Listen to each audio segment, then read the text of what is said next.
esta nueva serie titulada Las iglesias del Apocalipsis. Abran sus Biblias, los que traen su Biblia, los que no traen su Biblia, siéntense junto a un cristiano.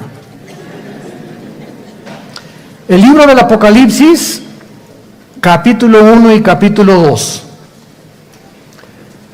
Vamos a comenzar hoy con la iglesia de Éfeso, que desde luego se encuentra en el capítulo 2. El libro del Apocalipsis es un libro que cierra la profecía del Espíritu Santo en la Biblia. Es uno de los libros que contienen mucha más información acerca de cómo va a terminar la humanidad. Y cuando nosotros, aunque ya lo hemos estudiado versículo por versículo porque lo tenemos ya grabado, los que les interese, son 100 conferencias. Así que si a alguien le interesa estudiar todo el libro del Apocalipsis de versículo por versículo, tenemos ya las 100 conferencias a su disposición. Pero quiero enfocarme en desde otra perspectiva ahora, porque conforme nos vamos acercando al final de los tiempos, mientras más cerca estamos de la venida de Jesucristo, vamos a tener más luz. Dice la Biblia, el camino del justo es como la aurora, que va en aumento hasta que el día es perfecto. Tú te levantas en la mañana y ves cómo comienza a amanecer, hasta que resplandecientemente el sol ocupa casi todo el cielo. Y la Biblia compara las cosas naturales del mundo con las cosas espirituales. Y así debe ser tu vida y así debe ser mi vida también. Cada día debemos de tener más luz y más luz y más luz y más luz. Nadie puede decir que conoce a Dios si no está siendo cambiado. Nadie puede decir que eres la misma persona del año que entra y decirme que conoces a Dios porque te haces un mentiroso o una mentirosa. Si realmente estás caminando con Dios, no eres el mismo de hace 3 semanas, de hace 6 meses. Si dices que eres cristiano y eres la misma persona que cuando te convertiste, no es verdad que seas cristiano. Porque el conocimiento de Dios nos cambia, nos tiene que transformar. Y si no estamos siendo transformados y cambiados de gloria en gloria en gloria, y no estamos cada vez siendo mejores esposos, mejores esposas, mejores hijos, mejores ciudadanos, etcétera, etcétera, mejores cristianos, no estamos creciendo, estamos estancados completamente. Así que esta es una de las evidencias más grandes que tenemos cuando realmente decimos que vamos de gloria en gloria y viendo la aurora de Dios poco a poco. Mientras más nos acercamos a la segunda venida de Jesucristo, Dios, el Espíritu Santo, nos va a revelar más secretos de su palabra. Entonces yo puedo enseñar el Apocalipsis, lo enseñé hace como 15, 20 años, lo volví a enseñar hace como 7, 8 años, y cada año, cada 3 o 4 meses podríamos decir que enseñamos algo, y seguimos creciendo en el conocimiento de Dios. Enseñamos cosas que creíamos que veíamos hace 6 meses y las comenzamos a ver ahorita. Yo recuerdo cuando el misionero que nos dio a Cristo, a mi hermano y a mí, nos dijo, lean el Evangelio de Juan, y así comenzamos con el Evangelio de Juan. Y me acuerdo que cada mes o cada 2 meses que leía Juan, siempre yo decía, es que esto no lo había visto, y ahora lo veo. Y pasaron 4 o 5 meses y volví a leer el capítulo 1 y volví otra vez a descubrir, es que este versículo ya lo leí, pero ahorita como que le entiendo más todavía. Y así es la palabra de Dios. Es maravillosa la Biblia. Cada vez que recurrimos a ella descubrimos cosas que creíamos que habíamos visto o leído, pero no habíamos enfocado claramente el entendimiento ni la sabiduría de Dios detrás de todas las cosas que Dios nos enseña en su palabra. El libro de Apocalipsis fue escrito 90 años después del primer siglo, o durante los primeros 90 años del primer siglo, por el apóstol Juan, cuando él se encontraba exiliado en la isla de Patmos, que es una isla que se encuentra geográficamente junto a Grecia, junto al mar Egeo. Cuando vayan ustedes a visitar Grecia o Italia en algún viaje o a Israel, vayan ustedes a la isla de Éfeso y ahí está todavía la tumba donde se supone que murió Juan y donde recibió esta visión de Dios. Y este libro del Apocalipsis, en el versículo 19 del capítulo 1, vemos que el Espíritu Santo lo divide de tres maneras. El Apocalipsis está dividido de tres maneras. Y le dice Cristo a Juan: escribe las cosas que has visto, tiempo presente, que se encuentran en el capítulo 1. Escribe las cosas que son, o sea, las iglesias, capítulo 2 y capítulo 3, que es lo que vamos a comenzar a estudiar profundamente esta mañana. Y en tercer lugar, y las que han de ser después de qué cosa? De estas, o sea, después de las iglesias, que comienza el capítulo 4 hasta el capítulo 19. Entonces el capítulo 1 es lo que es, el capítulo 2 y 3 las cosas o el tiempo de la iglesia, y el capítulo 4 en adelante la iglesia ya no se encuentra. Y así comienza el capítulo 4, versículo 1. Oí una voz que me dijo: sube acá. Y vemos que es un tipo del arrebatamiento de la iglesia. Así que del capítulo 4 al capítulo 19 la iglesia ya no vuelve a aparecer en el libro del Apocalipsis, porque la iglesia no va a estar aquí en el tiempo de la gran tribulación. Gracias a Dios. Y cuando nosotros comenzamos a descubrir, como lo vamos a compartir en el desayuno, de que somos realmente la última generación, yo puedo estar seguro que tu vida no va a ser la misma. Cuando cobres conciencia que nos encontramos en la orillita de en cualquier momento el Señor viene por nosotros, tú vas a comenzar a cambiar tu manera de vivir, de pensar. Vas a tener que arreglar las cosas que tienes que arreglar lo más rápido posible para que seas digno de ser arrebatado. Y no creas que cuando oigas que millones de personas desaparecieron en el mundo, te quedes aquí y tu esposa ya no está aquí, o tu esposo, o tus papás, o tus hijos. Llegas a la iglesia y aquí ni pastores, ni casi no hay nadie de gente, y digas: fue verdad, ¿qué harías? ¿Qué harías?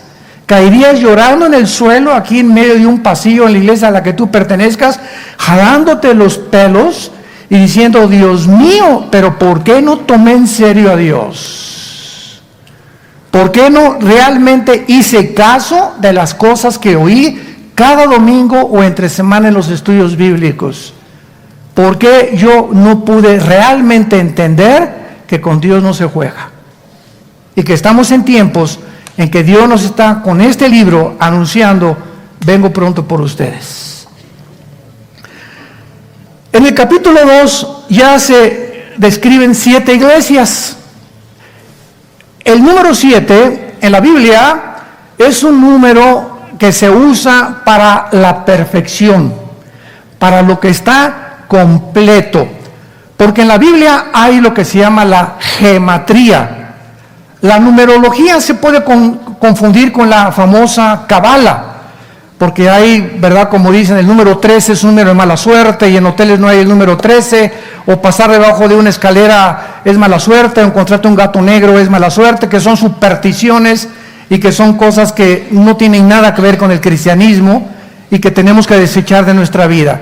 Yo en una escalera paso por debajo, ¿y qué le digo a la escalera? ¿Y qué pasé debajo de ti? ¿Y qué? Por el amor de Dios. Un gato negro, lo asusto yo al gato negro. Entonces, pero en la Biblia hay lo que se llama la gematría, porque el idioma hebreo y el lenguaje griego, que fueron los dos lenguajes, con la excepción del libro de Daniel, del capítulo 2 al capítulo 7 de Daniel, fue escrito en arameo. Es la única excepción en toda la Biblia. Pero todo el Antiguo Testamento fue escrito en hebreo y en griego el Nuevo Testamento. Entonces, el lenguaje hebreo tiene en cada letra un símbolo numérico. Por ejemplo, cuando venimos al lenguaje de griego, sabemos que la B es el 5, la X el 10, 2X 20, una X un palito y una X 19. ¿De dónde salían esos símbolos que le llamamos romanos? Precisamente del griego koiné, que fue la cultura helénica que absorbió completamente toda la cultura que había en el Medio Oriente. Los romanos la absorbieron también y comenzaron a desarrollar el griego como uno de los lenguajes que establecieron el mundo romano hace aproximadamente 20 siglos. Entonces, cuando venimos a la Biblia, el número 1 representa la unidad. Dice la Biblia, en un matrimonio, tú y tu esposa no son dos. Son dos físicamente, pero espiritualmente son uno delante de mí. Dice Cristo en Juan 17, para que todos seamos uno. ¿Pero cómo? Hoy somos miles o millones de cristianos. A los ojos de Dios, la iglesia es una. Visiblemente somos muchas, pero una es la iglesia universal. Entonces hay la iglesia universal invisible, que es la verdadera, y la iglesia visible, que es la que está en todas las iglesias del mundo entero, mezclada con cazacuatas, coralillos, cascabeles, lobos, alacranes. La iglesia visible, donde tú y yo estamos ahorita en esta mañana, estamos mezclados aquí. No todos los que estamos aquí somos cristianos, ni todos los que estamos aquí en esta mañana y en cualquier iglesia del mundo no es una iglesia pura. Siempre la iglesia visible crecerá mezclada con la cizaña. Siempre habrá cizaña en medio de nosotros. Pero la iglesia universal, la que es una delante de Dios, fue la que fue bautizada con el Espíritu Santo en el cuerpo de Cristo, al cual pertenecemos cuando nos identificamos con Él y le recibimos como Señor y como Salvador. El número 2 en la Biblia representa el testimonio. Cristo mandaba de 2 en 2 a sus discípulos a testificar. Y esto era para protegerse. Por ejemplo, hace muchos años había un gran predicador, David Wilkerson, que se acaba de matar hace un año más o menos, ahí en Texas precisamente. Y yo recuerdo que él dejó todo lo que era la atención, la televisión, etcétera, etcétera, y se fue a fundar en Nueva York una organización llamada en inglés Teen Challenge, desafío a la juventud o reto a la juventud. Él se hizo famoso porque él sacó de Nueva York, del Bronx de Nueva York, a un muchacho llamado, que comenzó era el jefe de los Mau Mau, y era uno de los muchachos más drogadictos y de los peores que había, y entonces sacó un libro que se llamó El filo de la navaja. Pero cuando comenzaron a ganar los drogadictos, comenzaron también a ganar a las prostitutas. Y entonces David Wilkerson rentó una camioneta y les prohibió a todos los cristianos que iban a testificar a las prostitutas de Nueva York que fueran solos. Entonces, ¿por qué? Porque si iba un cristiano solo a hablar con una prostituta, la carne, aguas, cuidado, no te confíes. Tú tratas de testificar. Por eso a los pastores yo les aconsejo, nunca un pastor le dé un testimonio o un consejo a una mujer joven. A las viejitas está bien. ¿Por qué? Porque estamos arriesgando una relación sentimental que nos gana la carne y el diablo. Entonces Dios dijo, vayan de 2 en 2. Entonces David Wilkerson comenzó a hacer esto, a obedecer a Dios y ver la sabiduría de Dios. Entonces bajaban a testificar de parejas, vendían 2 o 4 o 2, 3 parejas, y es mucho más difícil. Las subieron a una camioneta a las prostitutas que aceptaban ser rehabilitadas, pero ya iban con 2 o 3 matrimonios. ¿Ven? Porque fue la técnica en la que Él les dijo, nunca se bajen a testificarle a nadie ni a ninguna persona solos. Que dice Judas, antes del Apocalipsis está el libro de Judas, y dice la Biblia en el versículo 23, a otros salven arrebatándolos del fuego, de otros tengan misericordia con amor, aborreciendo aún la ropa contaminada por su carne. O sea, dice la Biblia, no te acerques a cualquier persona a hablarle de Cristo si tú no estás bien fuerte en el Señor. Principalmente a los que son drogadictos o homosexuales o lesbianas o prostitutas, ¿verdad? ¿Por qué? Porque necesitas mucha fuerza interior, y si lo haces, trae un compañero o a tu esposa o alguien contigo No confiemos en nuestra carne, como dice Filipenses capítulo 3. El número 3 en la Biblia significa la Trinidad. El Padre, el Hijo y el Espíritu Santo. Por eso Apocalipsis termina Satanás tratando de imitar la Trinidad. Acuérdense que en Isaías 14, del 12 al 14, Satanás dijo, quiero ser como Dios, alcanzar el trono de Dios. ¿Y cuál es el número de Satanás? ¿El 6? ¿6? 6, 3, la Trinidad. Y el 6, ¿a quién le pertenece? Al ser humano, porque en el sexto día fuimos creados. Entonces, cuando la Biblia dice que el número del anticristo va a ser el 666, vemos el número del hombre elevado a Dios. ¿Me están siguiendo? El hombre elevado a Dios, que fue la mentira que le dijo Satanás a Eva, serás como Dios, serán como dioses. El número 5 es el número de la gracia. Es el número de la gracia, el número 5. El número 6 es el número del hombre, el número 7 es el número perfecto. Ahora vean esto con cuidado. El número 6 en la Biblia es el número del ser humano. Y el ser humano con Cristo, ¿a dónde subimos? ¿A dónde? Camino a la perfección. Para estar completos. Un ser humano sin Cristo es un ser humano imperfecto. Es un ser humano que no conoce las cosas de Dios, no está consciente del mundo espiritual. Lo único que ve en el mundo es sexo, placeres, dinero, poder, popularidad. Es lo único que llena su mente y se muere a los 50, 60, 70 años de edad. Nunca conoció la luz. Nunca supo qué era la razón por la cual él había nacido. Nunca va a poder realmente, nació en tinieblas, vivió en tinieblas y morirá en tinieblas.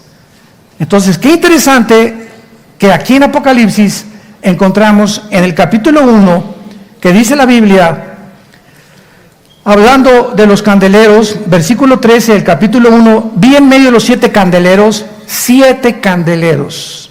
Apocalipsis 1:13. A uno semejante al Hijo del Hombre. Cuando Juan se aparece de repente enfrente de Jesús, Jesús se encuentra detrás de 7 candeleros. 1, 2, 3, 4, 5, 6, 7 candeleros. Y Jesús en medio de los 7 candeleros. Y dice en el versículo 20 el misterio de estos candeleros. Nosotros usamos el símbolo del candelero, o se llama el menorá en el hebreo. Para nuestra organización, Vía No para el Mundo, tiene como símbolo, ¿qué cosa? Un menorá. Y si tú no sabes por qué, ahorita lo vas a saber. Dice el versículo 20, el misterio de las 7 estrellas que tenía en la mano derecha Cristo, y de los 7 candeleros de oro. Las 7 estrellas son los ángeles de las 7 iglesias, y los 7 candeleros que has visto, ¿qué cosa representan? La iglesia. Un candelero, ¿cuántas ramitas tiene? ¿Cuál es el número del hombre? Ok, pongan atención. El candelero tiene 7 ramitas, ¿ok? 3 a la izquierda y 3 a la derecha. Y el del medio es Jesús. Es la iglesia con Jesús lo que nos lleva a la madurez.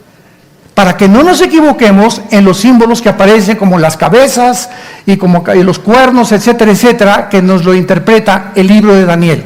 Entonces, en la Biblia es como una tela donde todos los tejidos y los hilos se encuentran unos con otros y se forman unos con otros como un telar impresionante tejido por Dios, donde tenemos que encontrar, aquí hay un hilo suelto, tenemos que encontrar a cuál pertenecía para poder unirlo y no amarrarlo con otro hilo y hacer una herejía.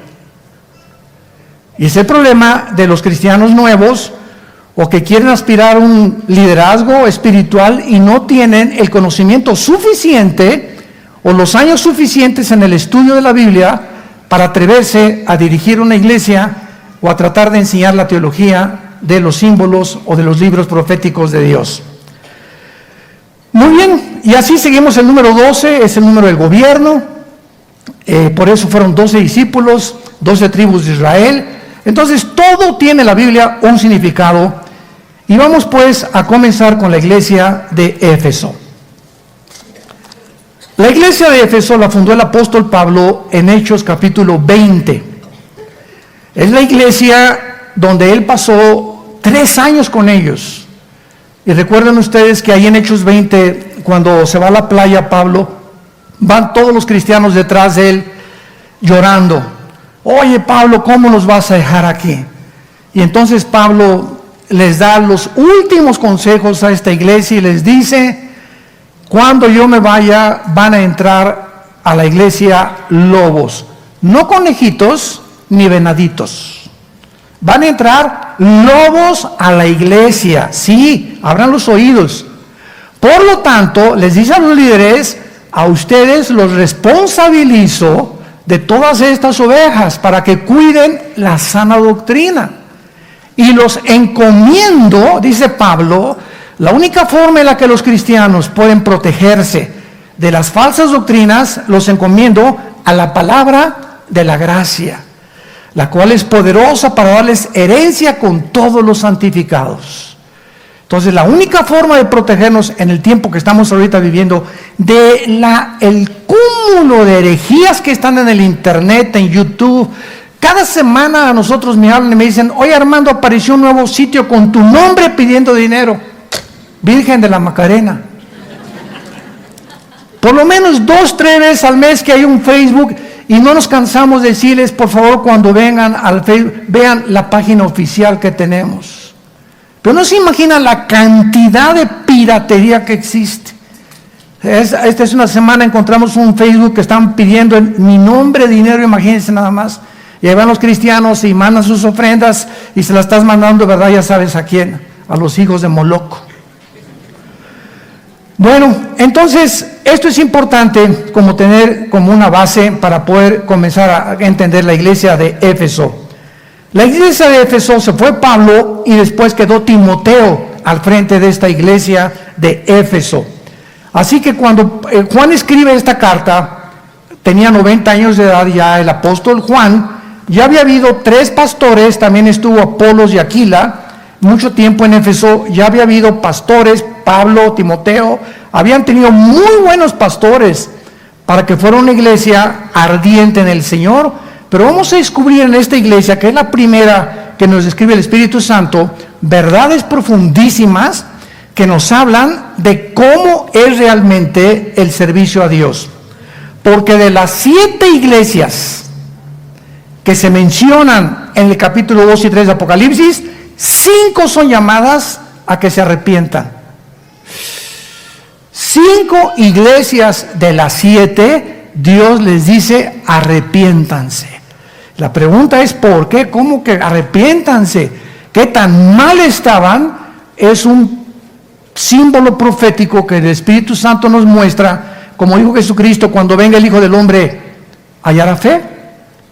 ¿Cómo es la condición de la iglesia cuando venga Jesucristo? Exactamente como lo vamos a ver en la última iglesia, que es la de Laodicea, que es la iglesia mundana, herética y llena de barbaridades. Escribe el ángel en la iglesia de Éfeso, capítulo 2 de Apocalipsis, versículo 1. El que tiene las 7 estrellas en su diestra, el que anda en medio de los 7 candeleros, dice esto. Vamos a comenzar rápidamente. Cuando hablamos que la carta se les manda a ángeles, no son a ángeles espirituales. Porque, ¿cómo lo sabemos que este ángel no es un ángel, sino es un líder de la iglesia? Vamos a ver algunos pasajes. Por ejemplo, rápidamente, Mateo capítulo 1, versículo 10. Y veamos que la palabra angelos en el griego se usa continuamente en la Biblia del Nuevo Testamento para describir a los mensajeros humanos de Dios. Mateo dice aquí en la Biblia 11, versículo 10, claramente la palabra que se menciona aquí es la palabra angelos en el griego, porque este es de quien está escrito: he aquí yo envío mi, aquí no se tradujo ángel, Es la palabra angelos en el griego. Mi mensajero, que está hablando de Juan el Bautista. Vean otro ejemplo en Lucas, capítulo 7, versículo 24 y 27. Cuando se fueron los angelos, y no se tradujo ángeles, se tradujo mensajeros, porque literalmente la palabra ángel significa eso, mensajero. Cuando se fueron los mensajeros de Juan, comenzó a decir Juan a la gente, etcétera, etcétera. Y el versículo 27, este es de quien está escrito, he aquí yo envío mi mensajero delante de su faz. Entonces vemos que en el Nuevo Testamento la palabra angelos se traduce muchas veces mensajero humano, y aquí en el Apocalipsis no puede ser mensajero celestial, porque Dios en 1 de Pedro capítulo 5, Dios le dice a Pedro que los líderes de la iglesia son los mensajeros, los pastores responsables que deben alimentar al rebaño de Dios, no por ganancia deshonesta, no de una forma forzada, sino voluntariamente. Y el príncipe de los pastores algún día le dará a los líderes de las iglesias y a los pastores que fueron fieles hasta la muerte la recompensa de la vida eterna. Y no solamente eso, sino que también las coronas que pueden pertenecerles a este tipo de personas. Muy bien, entonces este mensaje es enviado a los líderes de las iglesias, pero también a los individuos de las iglesias, porque la aplicación tiene 2 o 3 formas de principio espiritual. Número 2, Éfeso era una iglesia que era en un puerto llena de maldad, de paganismo, porque tenían a la diosa Artemisa, diosa de los efesios o Diana de los efesios. Era el templo dedicado a esta diosa y se consideró una de las maravillas del mundo. También tenían templos en Roma a los emperadores Adriano y Severo. Abundaba Éfeso, este puerto, en las supersticiones, brujerías, astrología, hechicería. Por todos lados vendían amuletos, como los que se están vendiendo ahora a las cristianas. Te vendo este pañuelito ungido para que lo pongas en tu cojín y te acuestes y se te vaya tu dolor de cabeza. Y te vendo este aceitito de Jerusalén para que te lo untes y lo untes en tu casa. El aceite con el que cocina mi esposa está igual de ungido que ese que me están vendiendo. Por el amor de Dios, son amuletos. El momento en que nosotros quitamos nuestros ojos en Jesús y nuestra fe, que Él es el autor y consumador de la fe, y lo ponemos en un objeto, en una persona, en una organización, en un amuleto, en ese momento estamos alejándonos de Dios. Estamos apostatando. Porque nuestra fe no está en un amuleto. Si yo tengo un amuleto, si tengo ese aceite, mi fe, mi confianza está en el Dios Todopoderoso que habita dentro de mí y con el cual tengo comunión todos los días. De otra forma, nos comenzamos a alejar completamente del Señor. Y vengan a esta iglesia que está cayendo polvito de oro del techo. Dios mío, santo Jesús, María y José y el burrito que los acompaña. Y de repente pues se descubrió que uno de los ahí pusieron los ventiladores, ¿cómo se llama esa brillantina? ¿Cómo se llama lambrina? ¿Cómo se llama? Diamantina. Hágame el favor nada más. Como yo le dije una vez a un hermano, mira que el polvito que cayó en la iglesia, con cualquier joyero llévaselo cabeza de...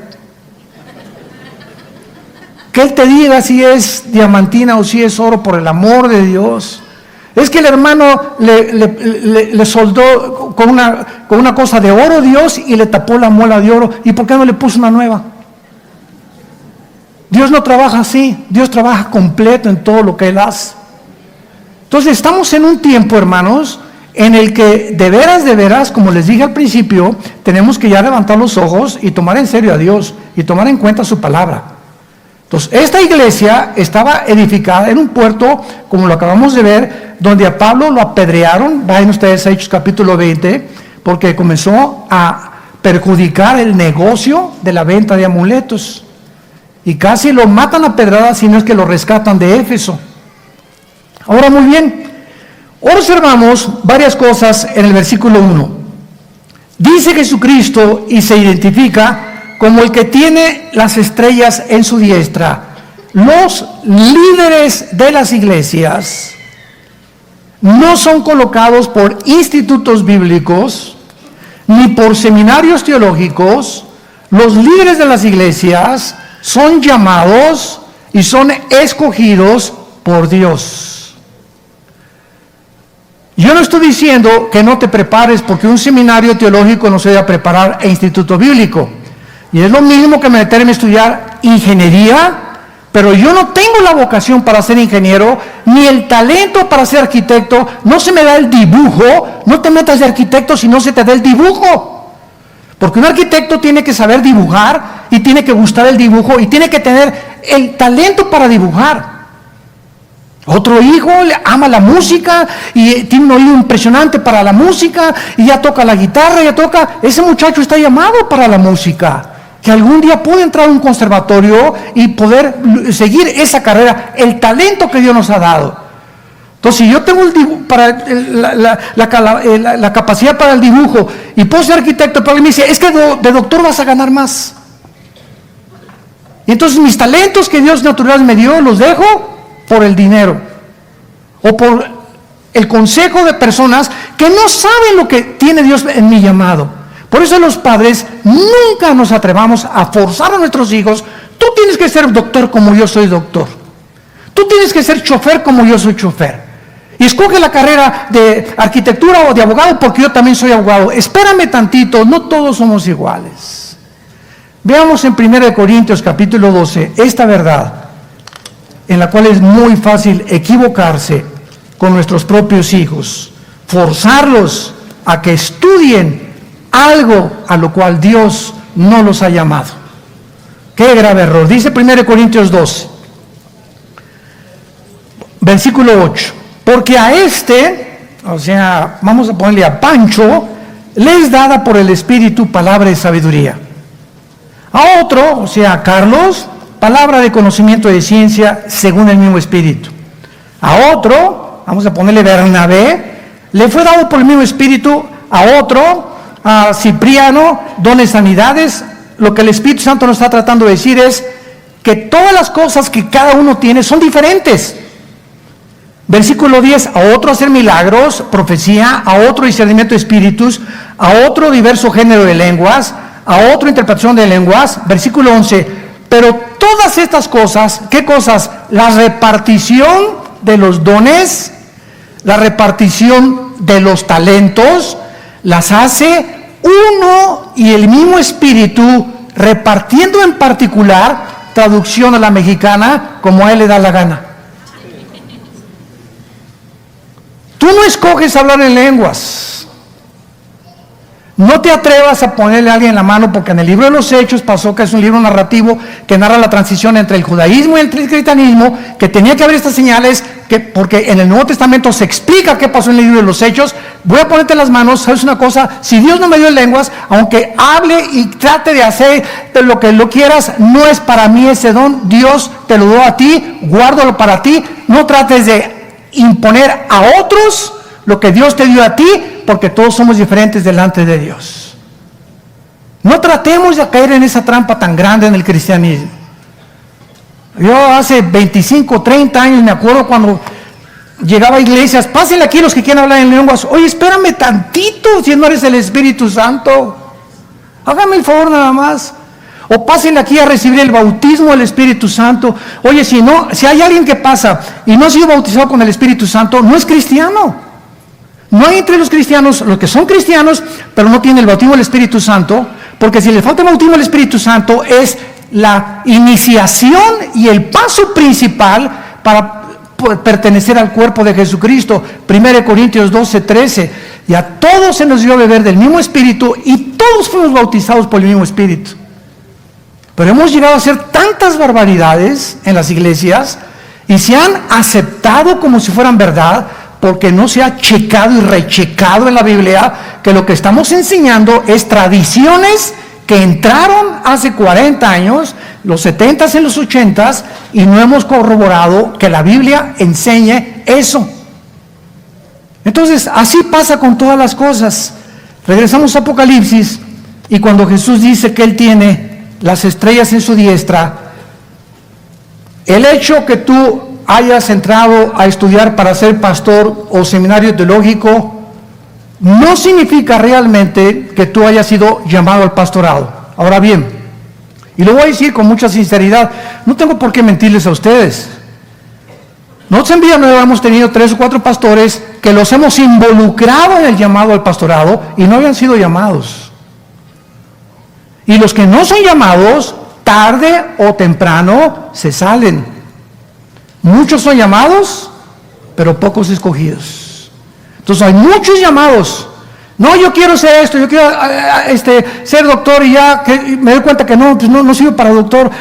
Quise estudiar para contaduría, pero me doy cuenta que mis talentos no son, y pues voy a tener que dejar 2 años de universidad para meterme a lo que realmente me gusta a mí, y perdiste 2 años. Así es en el mundo espiritual. ¿Se dan cuenta? Los 2 o 3 años, no es que no tengo llamado de pastor, no, pero entré por lo que tú hayas sido. Nosotros somos hombres y nos equivocamos, y muchas veces llamamos a alguien que no ha sido real. Ahora, desde luego que cada vez subimos más y más y más las vallas de protección, ¿verdad? Mientras más pasa el tiempo, más requisitos exigimos para eso, pero de algo estamos seguros, que una persona que no ha sido llamada y nosotros nos equivocamos, Dios tarde o temprano lo saca del ministerio, por lo que sea. Pero no puede durar. Los que son llamados por Dios permanecen con el Señor en el ministerio. Y esto es algo que tenemos que aprender. Jesús tiene a los líderes en la mano. ¿Qué significa esto? Que Jesús ve y conoce a los que han sido llamados y los va a sostener porque estamos en su mano. Y si Él te puso donde tú estás, no hay ningún poder del infierno ni de demonios que te pueda quitar. Nunca tengas celos de nadie. Nunca te sientas con envidia de nadie. Porque cuando Dios te llama a ser un músico, a ser un predicador, a hacer esto y el otro, siempre Él te va a sostener porque Él te llamó. Y llega el momento en que todos nosotros tenemos que recordar a Juan el Bautista. Juan el Bautista comenzó a ser la estrella, los reflectores en él, y miles se juntaban a su alrededor, y de repente sale Jesús. Y Juan el Bautista se da cuenta que él simplemente había sido llamado para preparar el camino de Jesús. Y Juan el Bautista dijo estas palabras: es necesario que él crezca y yo mengue. Llega el momento en que tú eres Miss Tlanepantla. Tienes 25 años y vas a ser los 35, 40 y tu belleza, y va a llegar otra más bonita que tú. O ya te está pisando alguien detrás, un artista, un cantante. Siempre habrá alguien mejor que nosotros. Y nuestro llamado no dura siempre para ser las estrellas. Y así pasa con predicadores, con artistas, con cantantes. Siempre hay alguien detrás que viene mucho mejor que nosotros. Y nosotros los pastores, les he dicho a muchos congresos que hemos sido invitados a los pastores, hay pastores que tienen 15 años ellos y no le prestan el púlpito a nadie. No entrenan a nadie por el celo o la envidia que les van a quitar y van a ser más famosos que ellos. Y nosotros tenemos ya 40 años de ministerio. Por eso son las cosas. Me ven ustedes pocas veces aquí en el norte. Si yo sigo cada domingo aquí en el norte, hacen un ídolo de mi persona. Se los digo con todo mi corazón. Y ya no dejo venir y ya no viene la gente. Y ahora tenemos infinidad de pastores y lo estamos empujando a los jóvenes. ¿Para qué? Yo ya no soy necesario. Yo vengo de vez en cuando. Soy pastor de mis pastores ahora, pero hay muchos mejores predicadores ahorita que nosotros mismos. Y tenemos que dejarles el lugar a ellos, porque vienen con más fuerza, con más energía, con más poder, con más visión muchas veces que nosotros mismos, que ya tenemos mucho tiempo en el ministerio. Aunque la sabiduría se las podemos impartir a ellos desde luego. Pero nunca nos sentemos como yo soy aquel.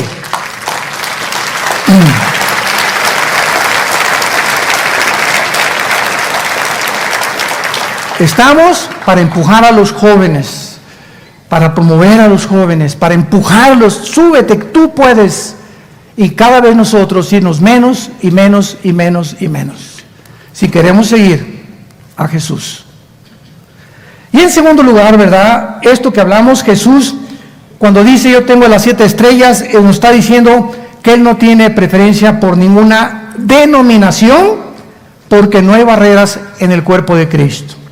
En el cristianismo hay nazarenos, presbiterianos, bautistas, pentecostales, carismáticos.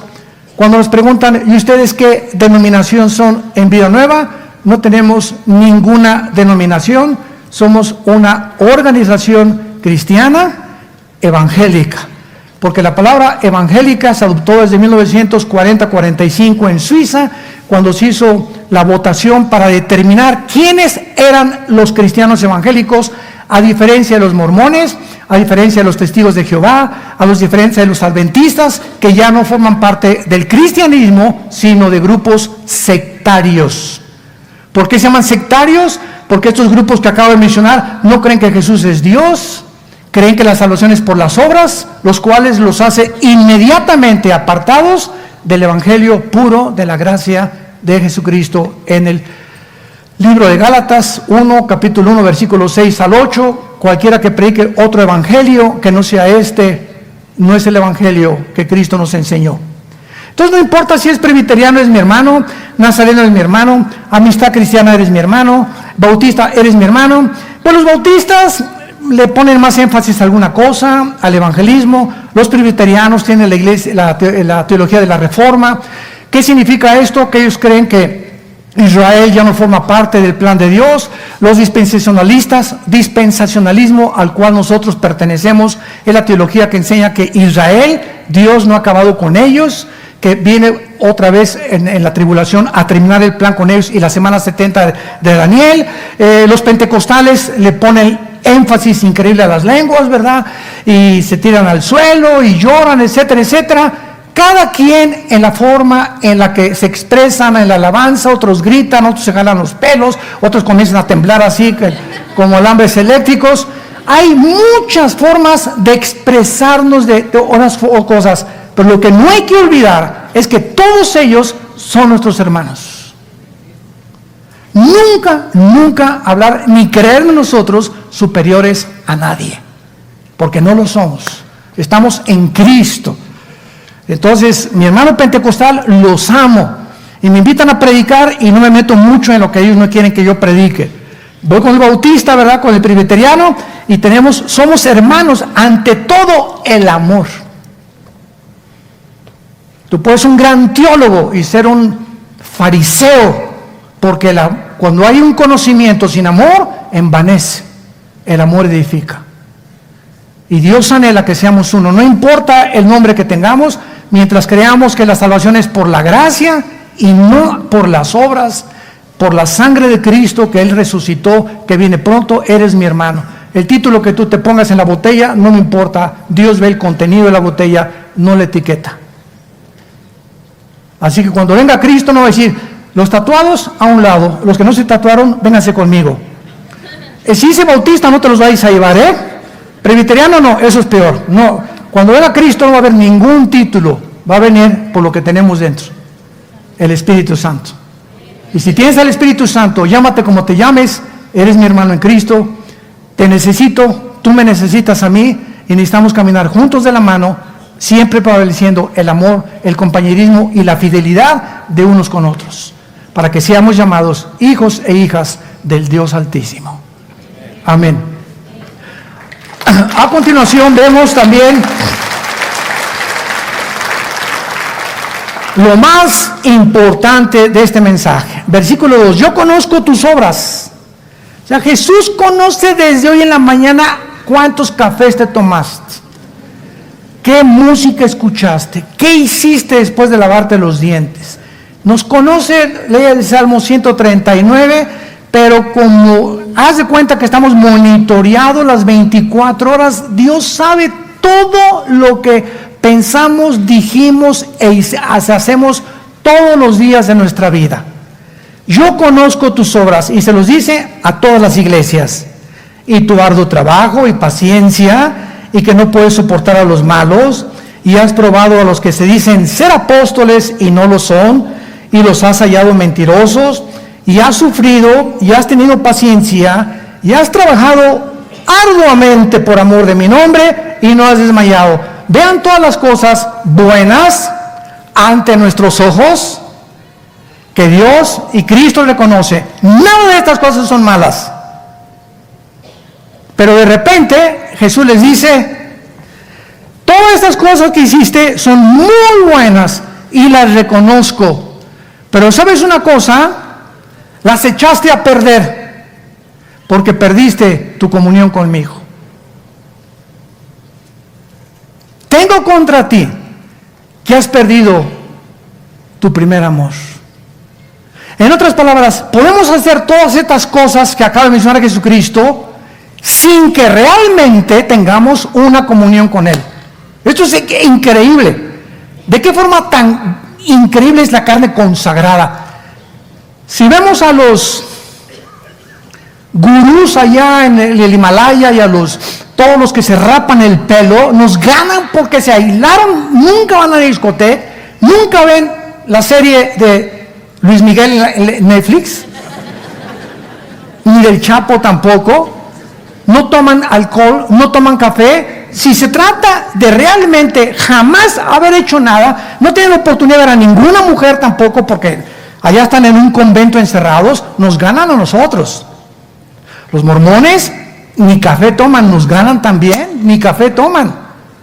Los que se encierran en los conventos, ahí están guardados, no van a discoteca, no van a ningún lado, nos ganan a todos los cristianos.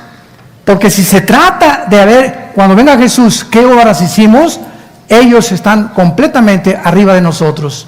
Sin embargo, ¿cuál es la diferencia? La diferencia está en que tú puedes hacer todas estas cosas, encerrarte en un convento, irte a los Himalayas, hacer buenas obras ya siendo cristiano en la energía de la carne y no en la energía del Espíritu. Todo esto lo hiciste como fruto tuyo porque tú lo puedes hacer. Vuelvo a repetir, es increíble la religiosidad que ya traemos nosotros en la naturaleza humana. Sin que el Espíritu Santo tenga nada que ver, puedo repartir folletos, puedo repartir volantes, puedo barrer la iglesia, puedo decir que soy celoso de Cristo y puedo tener celo de la doctrina, etcétera, etcétera, en el poder de mi carne. Increíble. Y con la visión de rayos X que tiene Jesucristo, les dice, todas estas cosas ustedes las hicieron porque han comido del árbol de la ciencia del bien y del mal. ¿Se acuerdan de Génesis capítulo 2? Eva y Adán, vamos entendiendo cada vez la Biblia, no coman de ese árbol. Es el árbol del mal, ¿verdad? Óyeme bien, Adán. ¿Ese árbol es del bien? ¿Del bien? ¿Sí? Tof es la palabra hebrea. Ra, la palabra para mal, R-A, ra. Tof y ra, el bien y el mal, están en un fruto. Y si tú comes de ese fruto, tú vas a comenzar a decidir por ti mismo, Adán y Eva, qué es bueno y qué es malo.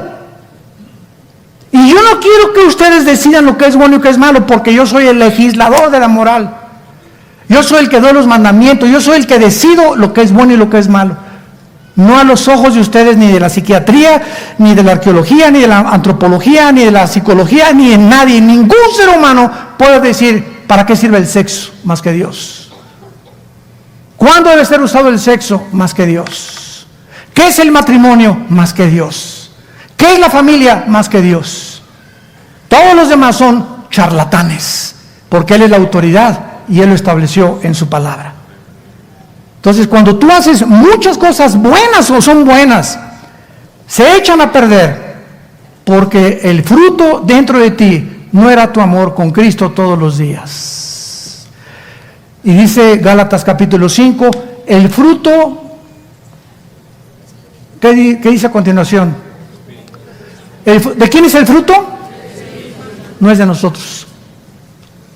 El fruto que producimos, amor, gozo, paz, paciencia, tiene que ser el resultado de mi comunión diaria, abrazado a la vid, chupando lo que Dios me da a través de su palabra, y ya que todas las mañanas tengo mi devocional con Cristo y mi relación con Cristo, y entiendo que eso es el cristianismo, mi comunión diaria con Él, lo que yo haga será el fruto de mi comunión en la mañana con Él. Pero si dejo de tener comunión con Jesús 1 o 2 semanas y hago muchas cosas buenas, se echan a perder porque no son del Espíritu. ¿Me van siguiendo? Tenemos que aprender a diferenciar. Dios ve los motivos. ¿Cuántos pastores vienen a creerse pastores con motivos equivocados? ¿Por un sueldo? Porque no les fue bien su profesión, etcétera, etcétera. ¿Cuántas personas hacen lo que hacen por motivos equivocados? ¿Cuántos políticos gobernantes hacen lo que hacen por motivos equivocados y no para servir al pueblo? En todas las áreas de la vida, Dios ve los motivos. ¿Por qué haces lo que estás haciendo? ¿Qué es lo que te impulsa? ¿Qué es lo que te mueve a hacer lo que estás haciendo? Si no es tu relación con Cristo, hoy en la mañana, lo que tú estás haciendo durante todo el día se va a echar a perder. Es el fruto del bien y del mal. Es bueno lo que estás haciendo, pero el mal lo echa a perder porque no es del árbol de la vida. ¿Sí me entienden? Le pido a Dios que me entienda. Es importantísima esta lección de la iglesia de Éfeso. Y Jesús los acusa, ¿verdad? Todas tus buenas obras, ¿verdad? Tienes que entenderlo. Y finalmente les dice Jesucristo en el versículo 3, has sufrido, has tenido arduamente por amor a mi nombre. Yo amo a Jesucristo. Yo conozco a cristianos que van a otro ejemplo, a un congreso de alabanza. Y el congreso de alabanza está hasta arriba, y caen los jóvenes y lloran, y es normal, y es natural, y los toca, y sí, Jesús por aquí, por allá, y te tocó, y el predicador que oí este domingo me hizo llorar, todo lo que tú quieras y digas, y el lunes, y el martes, el miércoles, ya ni te acuerdas, todo sucedió en un momento de emocionalismo. Pero si los otros días que siguen después de eso no mantienes todo lo que hiciste, eso que te caíste en ese congreso y que lloraste, no te será tomado en cuenta, se echó a perder, porque no mostraste la misma solicitud hasta el fin para plena certeza de la esperanza. Hebreos capítulo 6. Entonces hay cristianos que van de congreso, y en el congreso, y otro congreso, y otro congreso, y 4 o 5 congresos al año, y los toca el Señor, y se caen al suelo, y se revuelcan, y giran en el suelo, etcétera, etcétera. Emocionalismo, lo que tú quieras, y puedo decir que es natural, que es normal, sí sintieron, pero venga el otro día, y el martes y el miércoles, y no entienden que no dura. Moisés, no recojan el maná, no lo guarden, porque se les echa a perder. ¿Por qué, Señor? Quiero enseñarles a que dependan de mí todos los días. Ahí está en el Éxodo la lección.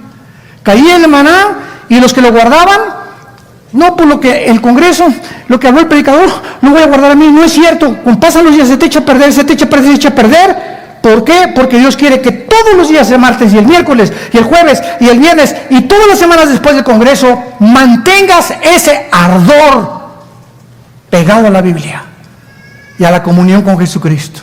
Si no, eso que te dio Dios, ese maná que te dio Dios, se te echa a perder a los 3 o 4 días. Y tú no puedes llegar el día de Cristo. Señor, ¿te acuerdas en el Congreso? ¿Viste cómo me caí, Señor? Y te grité, ¿verdad, Señor? Sí, claro, y lo reconozco. Y en ese momento sentí a Jesús. Sí, pero yo no te voy a juzgar por lo que hiciste hace 4 o 6 meses, Pancho, sino por lo que hoy en el presente eres. Desde ese tiempo, ¿qué has hecho con tu vida? Con la vida de Jesucristo y con mi palabra en tu corazón. Padre, te damos gracias en esta mañana por tu palabra.